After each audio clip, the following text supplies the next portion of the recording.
right, go now. All right, ladies and gentlemen, Crimson Tide fans, the post-game show, Touchdown Alabama Magazine post-game show, yours truly.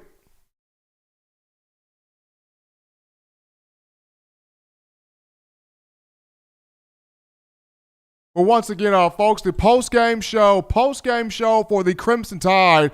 Yours truly, Stephen M. Smith of Touchdown Alabama Magazine. The Crimson Tide getting the 41-24 victory over the Georgia Bulldogs inside Bryant-Denny Stadium here in Tuscaloosa. And despite the fact that Georgia came in with the top-rated defense in the SEC, one of the best defenses, in the country. When you look at total defense, scoring defense, run defense, third down defense, things of that nature. How about the Alabama offense under play caller Steve Sarkisian tonight? What a football game. What an offensive game plan dialed up by him.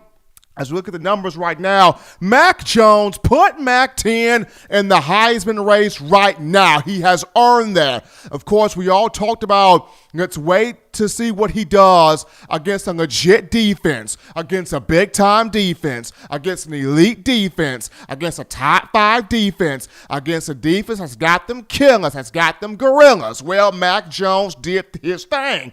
24 of 32 passing, that 75% completion clip, 417 yards. His third straight game where he threw for over 400 yards passing. 4 touchdowns, 1 interception.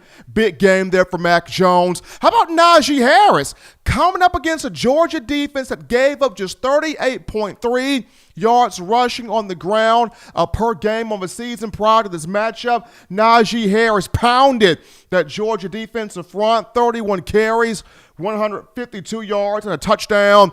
And then the ride outs for the Crimson Tide. These wide receivers, by goodness, are they special. Devontae Smith, Jalen Waddle, John Mechie, all three of them had a hand in being big time tonight. Devontae Smith, Smitty, saying, hold on, man. I am the number 1 receiver in this draft class. I am a top 10 pick. Put some respect on me right now. Devontae Smith, 11 catches, 167 yards, 2 touchdowns. Jalen Waddle, catch me if you can. Holler at a player when you see him in the street. He gone.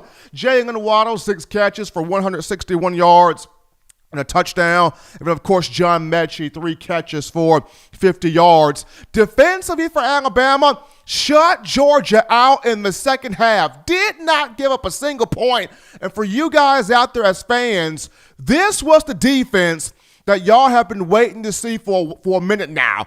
This defense of make the opposing team quit, wear them out, play smash mouth, big man, knock them down football. That's what Alabama did in the second half against Georgia, forcing some turnovers, not letting them on the scoreboard in the second half. DeMarco Hellams led the team in tackles with 11, had a pass breakup. Dylan Moses had 10 tackles, 1 tackle for loss and 1 sack. The team as a whole had 10 pass breakups, and how about one Malachi Moore? That kid's a step. But right now, we're going to take a phone call here on the show. You are live on the post-game show, Touchdown Alabama Magazine, with your man, Stephen M. Smith. What's going on? What's up, Steven? It's Senator, brother. What's going on with your big dog? Man, brother, we are back, man. We are, when I say we are back, when I saw fire in that defense, our defensive line played a consistent game. They didn't dominate, but the effort that they gave in the first quarter, they gave that effort all the way through the game. And that wore down on that offensive line. You know, it just, I don't think we really saw or have taken in what our defense did tonight, man. This defense, we set out Georgia in the second half.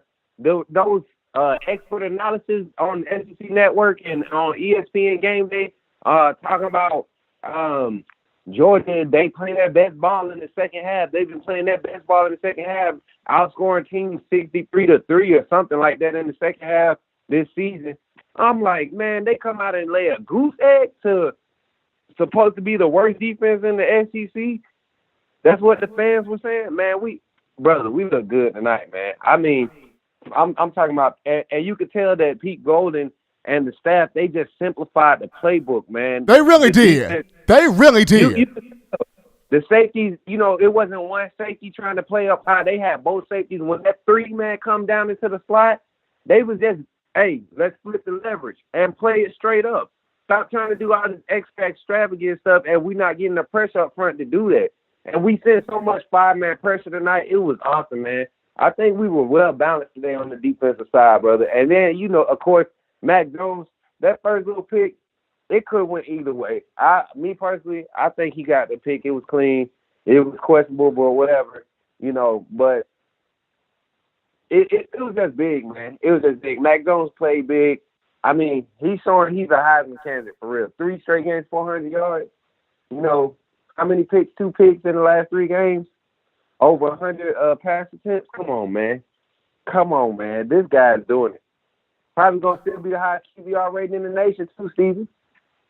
I mean, he is having a great season, and this is exactly what I expected from Mac Jones. I mean, coming into the season, I knew he was playing well. I knew he was playing hot. I said 2 to 3 years ago that the young man was cooking something up. No one believed me when I was talking about it, but we're seeing this right now. This young man definitely cooking something up. But Senator, Bama got the win. You have a good night, my man. You take care. We got another call here on the line right now. It's the post-game show, and you're live on Touchdown Alabama Magazine. What's going on? What's going on, Stephen M. Smith? This is Jarek from Buffalo, man. How are you doing? Doing fantastic, man. Great football game. Todd got the 41-24 win, and was it me, or did I see an actual Bama defense in the second half? Yeah, I think you did. And to be honest with you, I think the Will Riker 52-yard field goal, I think it gave Alabama the spark. That was huge. That was huge. It gave Alabama the spark they needed, because you saw the reaction. You saw the excitement. It was almost like a spark plug. This defense, a whole bunch of guys instead. I mean, because if you look at the shots on the sideline, these guys had their heads down. It was the same miscues and assignments, and then all of a sudden he makes that field goal, and everyone's just hyped up. So I definitely feel like that kick definitely changed the entire momentum of the game. It really did, and this speaks to, once again, if you're not following my man Justin Smith of Touchdown Alabama Magazine on the recruiting trail, I don't know what to say for you, because Will Riker told Justin Smith in 2019 on that recruiting cycle that he was going to end the kicking woes. I know Riker was hurt last year. He's back healthy, and you can see what he means. You can see what he means to the team, because he's kicking this ball with a lot of confidence right now. Even people talked about was that I'm going to knock on wood for this. He didn't miss any PATs. No PATs were missed throughout the entire season. That's been a kicking role for Alabama for years. So I felt like the fact that he was able to make kicks inside the 20, the fact that we now know that he can make those long 50-yard field goals, it's going to be a huge boost to Alabama, and clearly a huge boost to the Alabama defense as well. But just talking about the defense real quick, I was very impressed with Christian Barmore. Now, Christian Barmore, I thought, had a pretty okay half, but the second half, he started to turn it up. He demanded the double team, and that's where you don't see a lot of Alabama defensive linemen nowadays. It's like they don't put that fear, they don't impose their will on that offensive line unit. Christian Barmore was getting so much pressure to the point where, okay, that's the priority. That's the guy that needs to be taken care of. And it freed other Alabama players. As a matter of fact, it seemed like it gave Alabama a little bit of a boost with Christopher Allen coming off the edge, with Will Anderson coming off the edge as well. Byron Young was able to make some plays as well. So that Alabama front, the fact that they were knocking down balls, and tipping passes, it made not only the Alabama linebacking core have that boost, but that secondary also had that sense of confidence as well. Absolutely. I was very proud of this front line finally getting a consistent push. I was waiting for it this season. Like you mentioned, Barmore played like a grown man in the second half. Chris Allen, very proud of that young man finally playing healthy. Byron Young did some big things. I have been waiting for this defensive line to have that nasty push, and in the second half, it finally started to generate some things there against Georgia and pitching that shutout. But my man, we appreciate your call, man. Thank you. Yeah, thank you so much, Stephen, man. Catch you later, man. Absolutely. We want to shout out my man, Senator Hines. Senator Hines, a part of that glorious Blue Wrench gang, dropping in that $19.99 via the Super Chats in the post-game show. Appreciate that, Senator. But we're going to go to the call right now. You're live. Post-game show. Touchdown Alabama Magazine. Tide getting the 41-24 victory. What's on your mind right now? Hey, I really just wanted to call in and talk about Malachi Moore and how much he's stepping up for this defense. Kid is an absolute stud. The guy just going back to the recruiting trail and how many people looked over this guy and how solid he's playing right now for the uncertainty defense, on the back end. This guy is a lock over there in the slot position. So I really want to call in and just point some attention his way. He's having a stud of a first half right now. He is, and like you mentioned, he came in overlooked. He came in underrated because the conversation was Brian Branch, and Brian Branch is going to be good too. No offense to him, no shade to him at all. But Malachi Moore has come in here. He has put his head down. He has worked extremely hard. He watches a ton of film, and you can see the fruits of his labor being put out there on the field. I remember just watching him. I kind of call him the black Vinny Sunseri in a way, but he's got some Minka. He's got some Minka Fitzpatrick in his game, though. Definitely got some Minka in his game. In terms of physique, size, ability to rush off the edge, he's disguising things. He's coming up and run fits, and he's making tackles. Those are things that we're not seeing on the back end with our safeties right now on a consistent basis. But he's coming in as a freshman, and he's doing those things, right? That's next level things when you're playing at Alabama. You're playing against the best guys. For him to have these type of games against Georgia, that's really that really calls attention. He's having a big-time season. That's one Malachi Moore, the freshman, the pride of Hewitt Trustfield High School, having a big-time year thus far for the Crimson Tide, but absolutely. I also wanted to talk about how the Tides are finishing games this year, how they're controlling drives, controlling the clocks at the end of the games. We've seen it again tonight, feeding Naji Harris in crunch time. And the offensive line being able to get a push and finish these games, that's really big, and that's going to take us a long way in this season that we're playing with this all-SEC schedule. Definitely, and this is something that Coach Saban has wanted from the get-go, is being able to run the ball when you want to, be able to take the air out the ball when you want to, and when it's time for Alabama to control the pace of the game, being able to do that. And a lot was going to be on this offensive line. You're going up against a Georgia defense that gave up just 38.3 rush yards a game, first in the SEC, and these guys on this front line, they took it upon themselves to not be pushed around, to not be bullied around, to flex some muscle. So you got to give Landon Dickerson, Alex Leatherwood, Evan Neal, Deontay Brown, Emil Ekiyor, that entire offensive line credit. They came with it tonight. Yes, sir. They did a good job.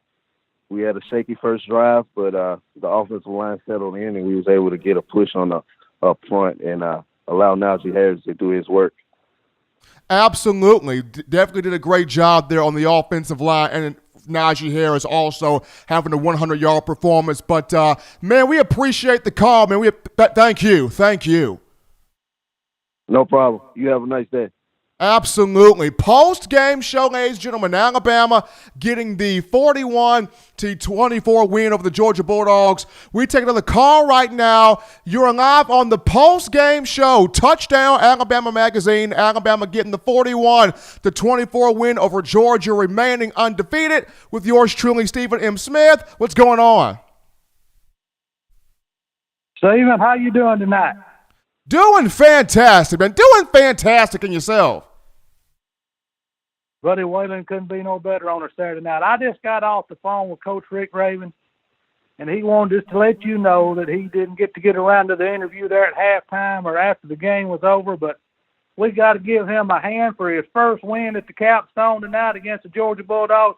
I told you, Stephen, he was as good as Coach Saban ever thought about being. Wagon, you are right. Wagon, you are absolutely right. You know, Coach Rabin went out there, coached those. I don't know what he said to those guys at halftime, but he got them guys going the second half. So you tell Coach Rabin thank you. All right, I'll do that. I told him, you wanted that interview, but he's sort of elusive guy. He's hard to get a hold of there. And he had a lot on his mind tonight, but he apologized for that. And I saw him leaving, sort of got in a black SUV and got a sort of a big black briefcase. Don't tell nobody. But anyway, y'all got a good show going on tonight. John, everybody, Justin, Stephen, y'all sounding good. Big win tonight. Nobody left on the schedule now to beat Alabama till we get to the playoffs. Remember that. Got to tighten up a little more on defense, and we'll make it. We'll see everybody on Monday. Good night, Stephen. Appreciate the love they're coming from Wayne and calling it the post-game show. Post-game show, folks. Crimson Tide getting the 41-24 victory over the Georgia Bulldogs. We take another call right now. You are live on the post-game show. Touchdown, Alabama Magazine, with yours truly, Stephen Smith, and the man riding shotgun, Patrick P. Money, Patrick Dow. What's going on tonight? Live on the post-game show. It's Justin Riley. What's going on, Stephen? Man, Justin, what's happening with you, man? Man, I like this late night show you got going on, man, especially after a big victory. I'm enjoying it. The observation of the first half, man, I saw Mac Jones seem to play a little bit rattled, which was really uncharacteristic of him, considering he's played in big stages before, but he was able to settle in very nicely. And of course, we know the finished product became the first Alabama quarterback to pass for 400 yards in 3 straight games and the first SEC quarterback to pass for 400 yards in 3 straight games in over 20 years. Couldn't be more proud for the young man, and I really feel like now more than ever, his name really needs to be in the conversation for the Heisman talk. It does, and I feel like after this game, Justin, to me, he goes above Trevor Lawrence because this was a Georgia defense that coming in, we're talking about number 1 scoring defense, number 1 total defense in the SEC, number 1 rush defense. Everybody kept saying Mac hasn't faced a defense yet, Wait till he faces an elite defense. And he goes up against Georgia. Yes, he had the 1 turnover. He got hit there. But to come back from that, have over 400 yards passing again, and throw for 4 touchdowns, getting everybody involved, and touch up that Georgia secondary, yeah, it's time to get the poster boards and the Mac Jones for Heisman thing going now. Oh, I completely agree. And you really can't hold that interception against him. He was being hit as he was throwing, so I kind of washed that away. It's real funny. Tide reporter Barrett Siley said that Trevor Lawrence had a more impressive game today than Mac Jones, which I kind of disagree because he played against Georgia Tech. We played against Georgia, arguably the number 1 defense in the SEC and perhaps the country. And for Mac Jones to put up a 400-yard-plus performance against that type of defense, I think that blows away anything that Trevor Lawrence did today. I was also, Justin, very proud of the run game. I felt like the offensive line did a fantastic job. They took the challenge and going up against a really good defensive front, and they created opportunities for Naji Harris to have a big day. So I know a lot of times we don't show too much love toward the offensive line, but tonight I got to give the big men some love. They did a great job. Without question, man, they're arguably the best offensive line in the country, and they really showed us why tonight, and it was absolutely amazing to watch what they did. And then just the way Naji Harris shows up in big games is just absolutely amazing. It's like he turns into NFL veteran mode. He just takes the team on his shoulders and runs with an incredible passion like no one else can replicate. I love watching him run in big games like this, and boy, did he show out.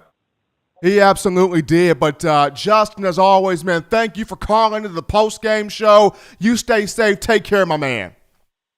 You too, brother. Good night. Absolutely. Post-game show, ladies and gentlemen. Touchdown, Alabama Magazine. Crimson Tide getting the 41, the 24 win over Georgia. We take another call right now. You are live on the post-game show. Touchdown, Alabama Magazine, with yours truly, Stephen M. Smith, and the man Patrick Dowd. What's going on tonight? What's up, Steven? Roll Tide. What's happening with you? So the defense got it together in the halftime, man. I really like what I saw out there. It did. It did. In the second half, that was old school Bama football in the second half. Now, yes, there were still some small mental errors there that have to be cleaned up. But I saw this. I saw guys were getting pressure. A push happened. Guys were getting pressure. We saw guys creating turnovers. That was a little bit of that old school Bama defense in that second half. Yeah, hey, Steven, it's a start, man. It's a start. It's all we need was a start. True, very true. And I felt like part of it was that big field goal that Will Reichert made going into halftime of 52 yards that really gave the team a lot of momentum. That's great momentum, It looks like we might have a kicker for the first time in like 5 years. Man, I'm knocking on wood hard, brother. I am knocking on wood hard. All right, Steven, I'll talk to you Monday, man. Roll Tide. Absolutely. Everybody excited right now. Crimson Tide getting that 41-24 victory over the Georgia Bulldogs. This is the post-game show here. Touchdown, Alabama Magazine. We take another call right now. You guys lighten us up. You're live on the post-game show. Touchdown, Alabama Magazine. Tide getting the 41-24 win with yours truly, Stephen Smith, and the man Patrick Dowd. What's going on tonight? Stephen M. Smith. What's going on? Oh, man, I'm a huge fan, brother. I'm a huge fan. Roll Tide, roll is what I want to say to you. Appreciate it, man. Appreciate that very much, man. What did you like about the game tonight? Dude, I'm going to be honest with you. The first half, I was kind of scared. But the second half, I saw true Alabama football, and that's what brought chill bumps to me. But I want to ask you something, Stephen. I mean, to me, the second half, I really enjoyed that second half because I've been waiting for the defensive front to get a push this entire season. In the second half, finally you saw something from DJ Dale, from Christian Barmore, from a lot of these guys getting that push there, getting to the quarterback finally. And then you saw guys creating turnovers, getting interceptions. That second half, being able to shut Georgia off the scoreboard, but also create some energy inside of that stadium. I felt like the second half adjustments by Coach Saban, Pete Golding, Charles Kelly, second half adjustments, huge in that second half. Man, it was. I love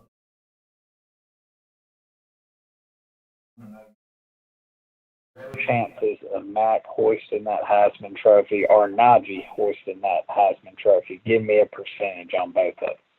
I mean, right now, Bama's got 4 guys that can be in New York. I mean, if we're going to be honest here, you got Mac that can be in New York, Naji, Devontae Smith, Jalen Waddle. I mean, Bama's got 4 guys here that can be in New York, so it's going to be interesting, man. It's going to be. I think Mac has a legit chance.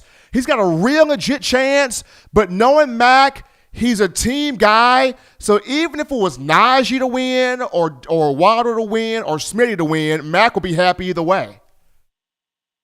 Oh, absolutely, man. I love to see a Bama team come together like this. It's the way it's supposed to be. And I mean, COVID has been a crazy year. And I'm happy to see Bama back to where we need to be. And I want to ask you one last thing, Stephen. My son, man, he is 7 years old, and he watches all your videos with me, and we love it. And he wants an autograph of Stephen M. Smith. Is there any way you can make that happen for me? You know what? The next time you and your son are at an Alabama game, come find me, or I will find you. We will make that happen.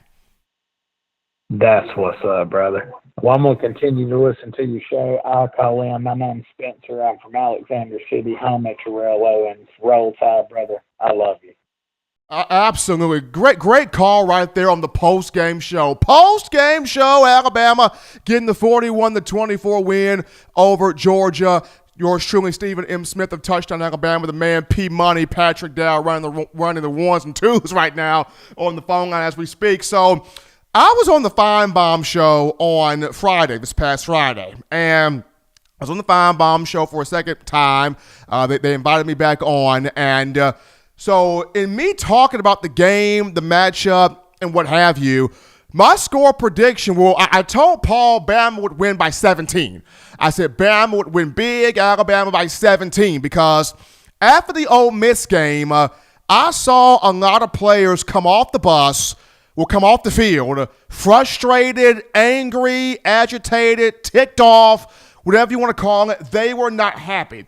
They were not happy at all. So I knew coming into this matchup, this defense wanted to prove that against Ole Miss, that was not Alabama defense. We're going to make this thing right this week because they've heard from fans, they've heard from local media, national media about how you did not play your best football game. So just me understanding all of this, my thought to Feinbaum was Bama by 17. You're going to see a very angry, aggressive, mad group. Bama by 17. Of course, people are like, man, you got to be out your mind. Bama by 17? Oh, man, no. And lo and behold, Alabama wins 41-24 at 17 points. Got my point spread. And if I was working in Vegas, if I was in Las Vegas, if I was a handicapper in Vegas right now, you guys would be rich.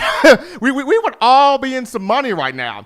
We would all be in some big money right now. So, I mean, definitely a big time, thing there, being able to get the point spread right. But we're gonna go to some questions here in the chat. You guys lighting us up here in the chat so far. So the first question is, we're gonna take this from Willie351. Willie351 writes in, am I tripping or is Dylan Moses just not that good anymore? He's been horrible if we're keeping it 100%. There is an issue with Dylan. There is an issue with Dylan. I don't know if I don't know if he's still thinking that he's hurt. I don't know what the deal is. I know Coach Saban told him 2 weeks before the season started, it was the final 2 weeks of fall camp, you're fine, young man, you're good, just cut it loose. And against Missouri, Dylan Moses played well. I mean, ever since the Missouri game, you're trying to wonder, okay, what's going on with Dylan? He's not cutting it loose the way Coach Saban was saying, just cut it loose. So is he still lingering from the injury? Is he still kind of doubting himself? I don't know what the case is with Dylan, but he is not cutting it loose the way that Nick Saban would have liked him to, cut it loose at this time right now. But that question there is coming from, Willie351 on one Dylan Moses here. Another question right now, so we're trying to find this here on the YouTube chat. Now, there was one here I saw about Kirby Smart. Let me see if I can find that. Well, it was a good one I saw about Kirby Smart here. Let's see here. Kirby's. Oh, here we go. And this one came from Charlene Patterson. So Charlene Patterson writes in, Kirby has a mental block. Scott Cochran left for this? Well, maybe next time. Kirby Smart. And Kirby Smart had a great defense. He brought in a really good defense in the Bryant-Denny. It's just when you bring a former walk-on quarterback and a fourth-string quarterback in Stetson Bennett into Bryant-Denny, 9 times out of 10, you're not going to win that football game. And coming into the season, everybody thought that Jamie Newman was going to be the quarterback for Georgia. People had him penciled down to win the Heisman Trophy or be in New York for the Heisman Trophy presentation. Of course, we all know he chose to opt out for the season due to coronavirus concerns, and he wanted to prepare for the NFL draft. Then people looked at JT Daniels, the graduate transfer from USC, to which he came in with a knee injury, and he just recently, about a week or so ago, just got cleared from the knee.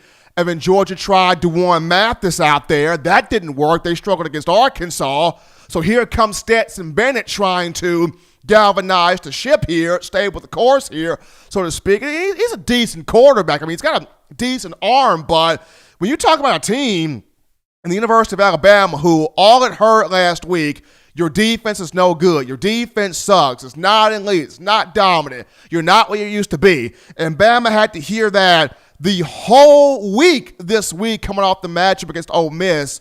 It wanted to come in here with something to prove. Now, of course, Bama still got some things to work on, still got some building blocks to work on here, but, for Kirby, another time where he, not able to get Coach Saban. And Saban now 23-0 against former assistants.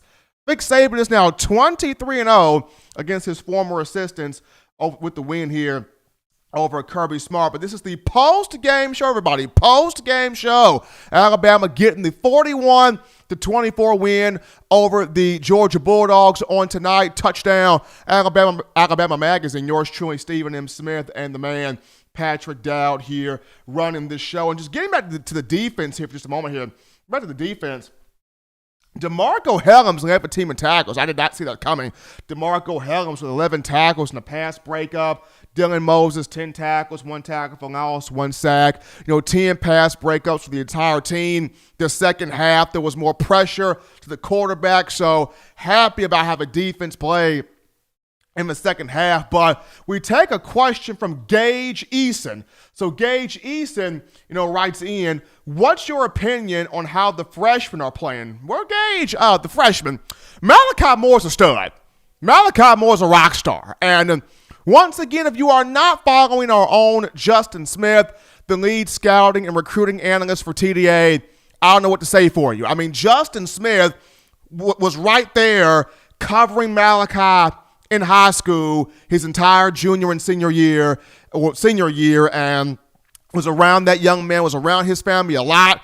And in conversations that I had with Justin, it was from him, Malachi's got some Minka Fitzpatrick in him. Got quite a few of those Minka-esque traits in his game. And for another opportunity for him to get a big interception in this matchup, he had a huge play, a huge turnover to really get that momentum all the more jump-started for Bama. Will Anderson's playing well. He's having a good season. He's got to continue to finish plays, finish tackles. But him being a freshman, he'll continue to flush those mistakes and move on. So I've been happy with Malachi. I've been happy with Will Anderson. I've been happy with both of those two guys. Would like to see at some point, Javon Baker get on the field offensively, but right now, John Mechie's doing such a great job with Smitty and Waddle that, Javon Baker's going to be a push for him to get on the field. Also, Trey Sanders, I want to see more of Trey Sanders running behind the first-team offensive line. We have seen him a lot with the second-team guys and a couple of third-team guys on the offensive line, but I would like to see Trey Sanders more behind that first-team group just to see what he can provide there from that group. Gotta show some love here for Senator Hines. My man, Senator Hines, dropping in that $4.99 in the YouTube chat line for the post-game show. Senator Hines dropping that $4.99 in the post-game show here. We take a question now from Jason Deal. How big was Jordan Battle coming in the second half? Jordan Battle was huge. Jordan Battle made a difference in the secondary. Yes, he did. Yes, he did. And I know it may not show up a lot on the stat sheet what he did, but he was able to keep the Georgia receivers quiet. I mean, he was able to show some good coverage there on his end of the field, so Jordan Battle was solid. I thought Patrick Surtain played pretty well. I thought Surtain locked up his side of the field. Did a pretty good job of that. Now, there was a moment where Josh Jobe tried to go all jiu-jitsu and on one Georgia receiver in the matchup. I thought he was in a boxing match there for a second, but I felt like Jordan Battle played well. Patrick Surtain held down his side of the field. Josh Jobe did some decent things out there. And, Daniel Wright has his moments. Daniel Wright will have a moment where he looks lost at times, and then he'll have a moment where he creates a big interception. So you're like, yay, Daniel, what are you doing? So it's Daniel Wright has those moments where it's like, there are moments where you look at him and you go, Daniel, are you all right? I mean, it's Daniel made a play. So if he can get consistent, if Daniel Wright can just find a way to get consistent, that'll be a big thing for him, moving forward. Let's see here. Senator Hines writes in, Naji Harris played hard tonight. Yes, he did. Naji Harris did play hard tonight. Naji Harris had a great night. Over 150 yards rushing, 152 on 31 carries with a touchdown against a Georgia defense that was, prior to the matchup, giving up just 38.3 yards per game on the ground. So big job there by Naji Harris. But, DeVonta Smith, people. DeVonta Smith, to me at this point, is a top 5 to top 10 wide receiver for the NFL draft. Just his growth as a receiver, people. As a freshman, Smitty was Mr. Game-winning, clutch reception, national championship, touchdown grabbing guy. That was DeVonta Smith as a freshman. Then as a sophomore, 2018, he showed how he can be one of a dominant guys. He was one of 5 guys to catch at least 40 passes from Tua Tagovailoa. And then last year, Smitty became the leading man, right? Led the team, receiving yards, 1,256 with 14 touchdowns. Led the team in receiving yards, led the team in touchdowns, led the team in yards per catch, 18.5 yards per game, 96.6. So last year, he showed he could be the leading man.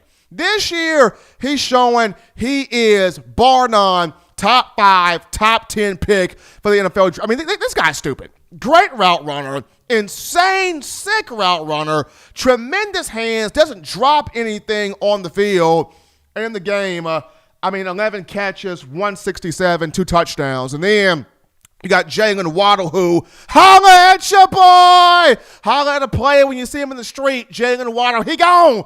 Jalen Waddle, 6 catches, $161, 1 touchdown. If you're Nick Saban right now, you have a gift. If you're Nick Saban, you got a gift. You got 3 dynamic receivers. You know what Smitty and Waddle are going to give you, and it's just still awesome to watch them perform.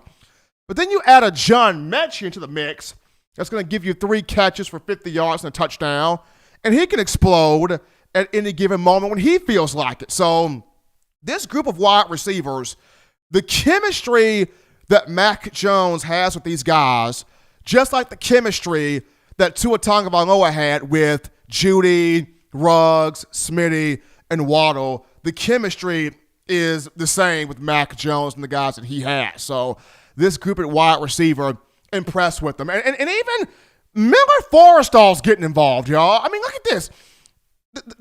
These 4 games, Miller Forrestall is finding ways to get 2 catches here, 3 catches there, 4 catches over here. Even Miller Forrestall's getting involved. So you got to give a lot of credit to Steve Sarkisian. Coach Sark has done a fantastic job of incorporating everybody in the offense. But this is the post-game show. Ladies and gentlemen, Alabama getting a 41-24 win of the Georgia Bulldogs, shutting the Dogs out in the second half, not letting them score a point there in the third and fourth quarter.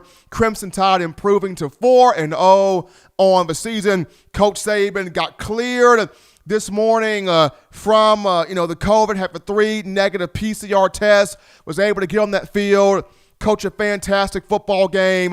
After the game, he was very proud of the way the team competed, of the way the team fought. He kind of called it sort of a 15-round heavyweight prize fight, so to speak. And Alabama found a way to make some plays defensively, get some stops on third down, create some turnovers, get some pressure to Stetson Bennett, and most importantly, get the 41-24 win. As always, 205-448-1358. But I'm going to call in if you want to let your voice be heard on the post-game show, 205-448-1358 here. Crimson Tide getting the 41-24 win over those Georgia Bulldogs. And just kind of some I guess kind of some final thoughts from me here before we sign off. I mean, just some final thoughts from me here as just thinking about this game here as we go to the chat line. Well, before we sign off here, we're going to go back to the chat line to pick up a question or two. We got some folks who love the Florida Gators, apparently. Well,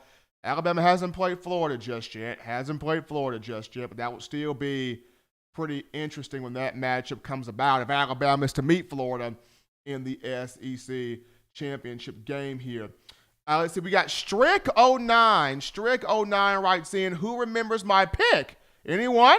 Great team win. Don't quite remember what your pick was, Strick09, but if you can write that in, definitely want to hear that. It's that Strick09 talking about his pick here for the Alabama-Georgia game. Don't quite remember what your pick was, Strick, but if you can write that in. Okay, he's written that in. He's written that in. So he had 41-20. Not bad. He had 41-20. So Strick09 or Strike09, Strick09 had 41-20 in favor of the Crimson Tide. So he was close to where I was. He was close to about where I was tonight. So that was good on him. That was good on Strick09 right there. But just kind of my final thoughts here as we sign off on the show. Very proud of the way this team performed tonight. I was proud of it. Proud of the way the defense performed. The second half adjustments were on point. Like I mentioned, guys got pressure to the quarterback. Christian Barmore, DJ Dale, Justin Boygby, Byron Young, Christopher Allen. Guys got pressure to the quarterback, which that led to two really huge interceptions there in the ball game, which got the crowd on its feet. And being able to face a Georgia team that a lot of people talked about plays better in the second half. You shut that team off the scoreboard. You blank them in the third and the fourth quarter. You know, even the Bulldogs missed a field goal there in the second half. All around, strong performance by Alabama. Offensively, after a shaky start early, Mac Jones got everything squared away, did his thing. Offensive line did its thing. Naji Harris went wild. Wide receivers played great football. All around, strong team win here for the Crimson Tide. Alabama will take on Tennessee next week at Neyland Stadium, Rocky Top in Knoxville, Tennessee. But for all of us here at Touchdown Alabama Magazine, I'm yours truly, Stephen M. Smith, with the man Patrick Dowd. Post-game show, Alabama got the 41-24 win over the Georgia Bulldogs. Folks, we will see you